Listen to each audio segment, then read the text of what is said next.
Using tags to filter products within your Shopify store smart collections. So, after the initial product import, you have imported the products, which you can check here and within the home page as well.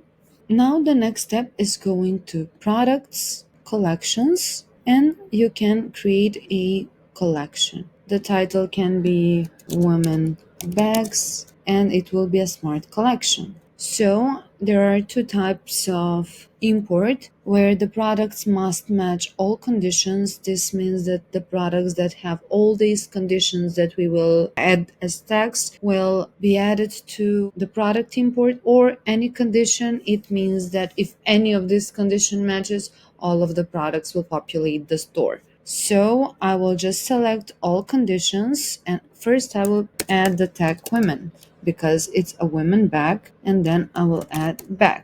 This will populate the store with every women bag that I have. Next, I'm clicking on save, and you will see that the women bags are within the collection.